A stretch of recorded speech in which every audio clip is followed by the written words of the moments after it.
Hey guys, it's Witch. I want to apologize ahead of time for any cat noises you might hear. I locked them out of the room so I could film, and that's probably not going to work in the long run. So today we're going to be reviewing Nendoroid number 823, Roy Mustang from Full Metal Alchemist. Let's just do a quick look at the box. Obviously there's too much glare on the plastic to show you guys that.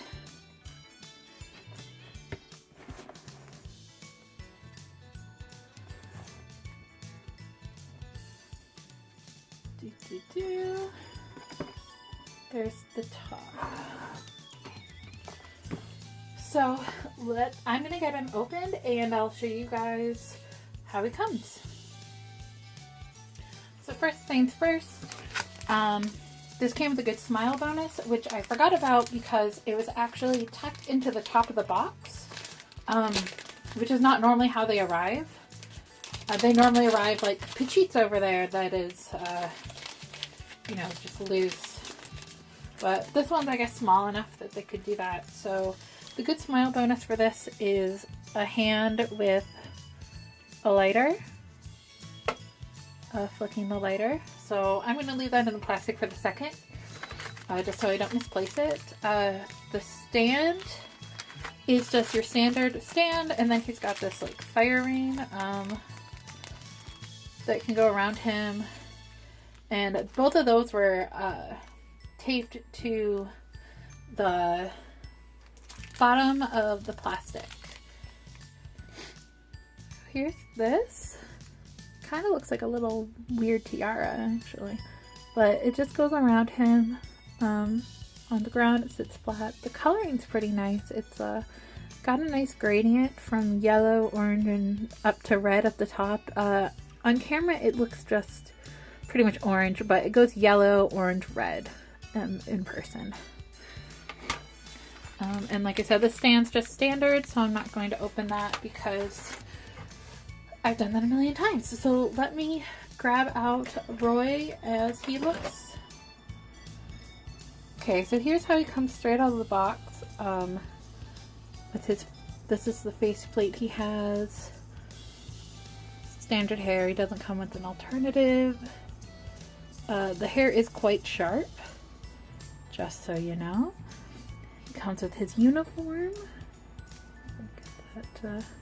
There you go. You can see the details are really nice. He's got his hands clenched in a fist. He's got boots on. He's got his standard military outfit, and then he's also got his jacket on. And this jacket is so extra, you guys. So, this is how it comes standard. It just looks how it looks. But, so the sleeves are totally posable, right? So you can pose that however you want. But on top of that, they added a feature where you can like separate this out so it's like being blown up when he's doing stuff. And it's just like so extra, but like also he's a really extra character, so I guess that's fine. And this actually clips on. It doesn't have a peg or anything. It just snaps around the neck with this snap on. So yep, and you can still put a peg through the back of it. But yes, I love this very extra jacket. You can see the neck holder a little bit better now because I closed it. So let's look at the back of his uniform real quick as well. Okay. See, his range of motion is pretty standard, except for he's got the bendable arms that are becoming more and more common with these. Edward also had them. I think it's mostly to make the poses easier. So his arm goes out a little bit. His head has the standard range of motion for a Nendoroid. And with his waist, which does come apart, obviously. His leg only goes so far back because it's uniform. Let's see if this bit is removable.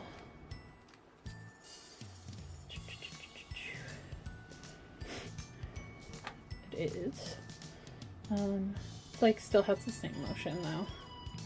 Motion range. Can you put it back on without that? Probably not. He's probably gonna look silly. Yeah, he looks absolutely ridiculous. Okay, I figured you probably couldn't, but you know, worth checking just to see, and also to know for sure how he comes apart. So when you behead him, it takes a little bit of work. That's how he looks without the neck peg. Got his neck peg out earlier without a problem. Now it won't come out. So pulling off his hair is a little dangerous because he's pretty sharp. And it's pretty tightly put in there. Okay. Now he looks super cool. That's how the hair looks, pretty standard.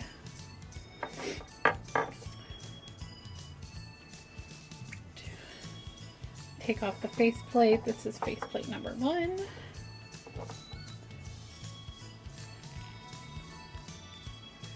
I don't know why this neck is giving me so much trouble now. It wasn't earlier, but yeah, so that's how he comes apart.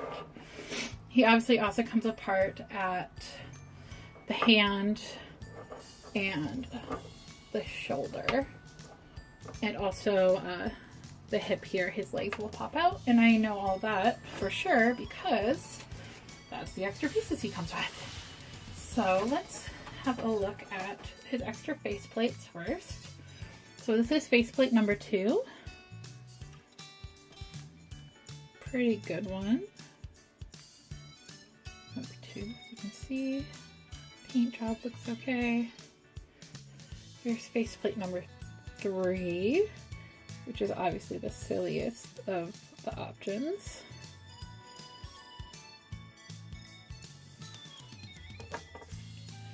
This is the alternative leg he comes with, which will make it so he's kneeling down. Edward had the same thing. Also, I want to apologize for how gross my hands look.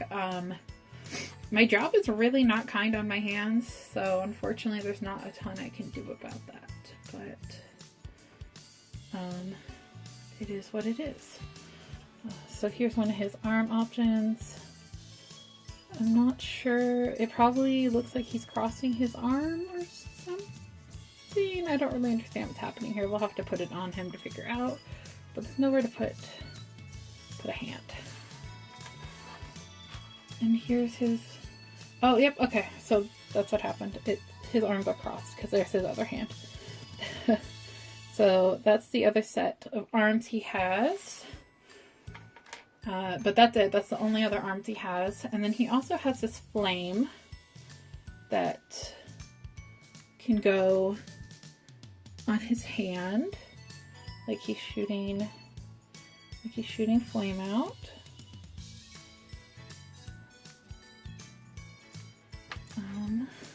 So I'll show you guys that when we get around to the whole thing. And now I'll show you the little hands. So he comes with the 2 bare hands on and fists, and then you can get the good smile bonus with the lighter. And then other than that, he's got 5 other hands. So quite a few hand options here. I'm going to try to show you. We'll see how it goes. So there's this kind of flat hand. And the rest of them he's got his gloves on for. So there's this one.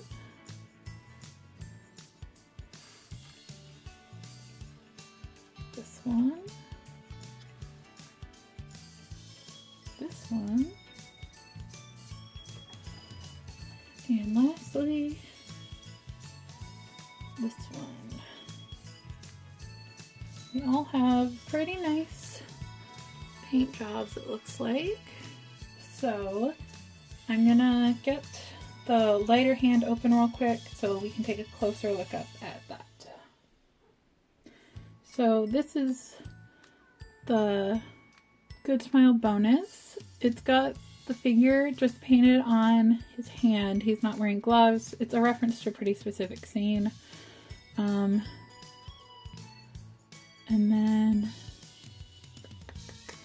here's the lighter.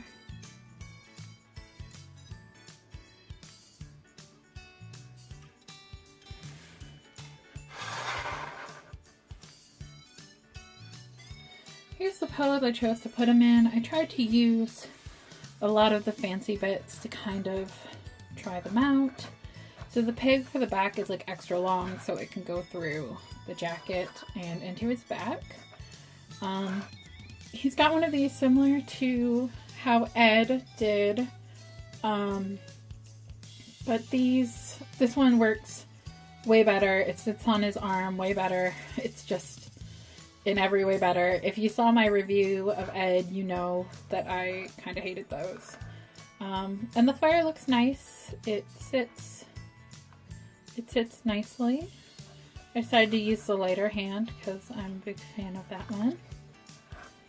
So yeah, this was my first pose, a more serious pose. Now I'm going to do a more fun pose. So I was mistaken. The bent leg does not let him like kneel like it did with Ed. It just makes it look like he's walking, which is what I have happening here. And I chose kind of the silly face with the crossed arms. So yeah, this one's kind of fun. Just a note for the crossed arms, if you do decide to go with them, you have to put on the one with no hands first, and then put this one on over it.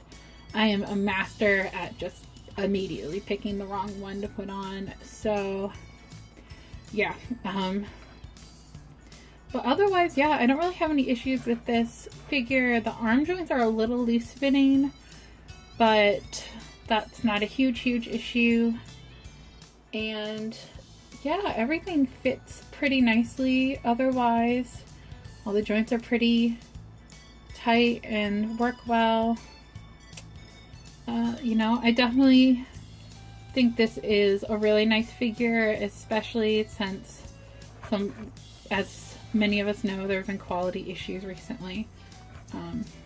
No problems with this one at all. So if you guys enjoyed this, you know, let me know if you guys got any from this series. The one they most recently announced was Envy, but I will not be getting that one. I've decided I do have Hawkeye here, and her review will be coming up soon. So, you guys have a great day, and I'll talk to you soon. Bye.